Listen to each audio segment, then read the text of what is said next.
tartanka furan halabuurka caqabadaha gabdhaha Soomaaliyeed ka haysta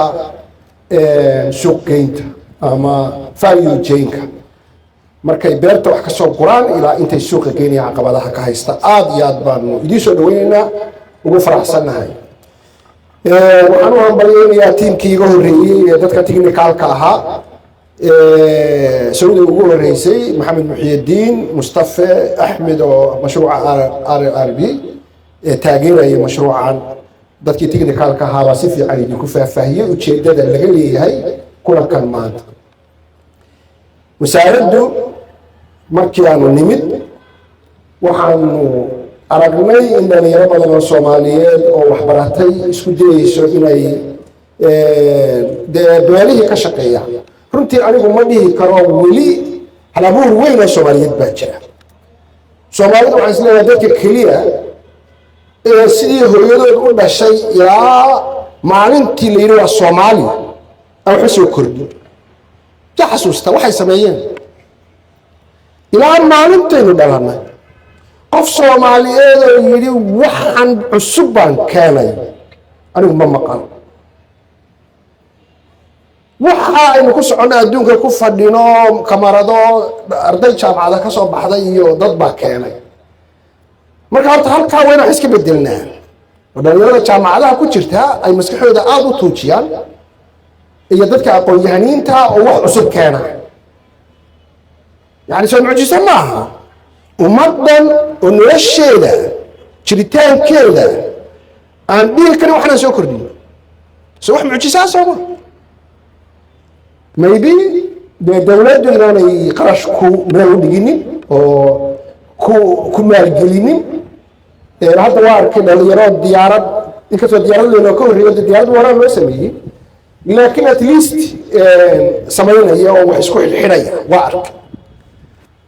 intaasoo loola sii dhawaado wey ya maybe marka dambe diyaarad nooc kale ah oo tii hore ka faction duwan inaan samayno annagu wasaare ahaan marka sharaf waxa noo ah inaan isu nimid oo samaynay Center for Innovation and Agro-Entrepreneurship Development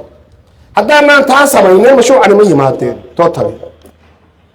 annaka fikirnay oo niri waa inaan samayno xarun dhalinyarada wasaaradda aqoon-yahaniinta wasaaradda iyo beeraleyda aan mas'uul ka nahay xidhiidhina ay ku soo bandhigaan halabuur cusub halabuurkii waa raadinay halabuur kalaan helnay marka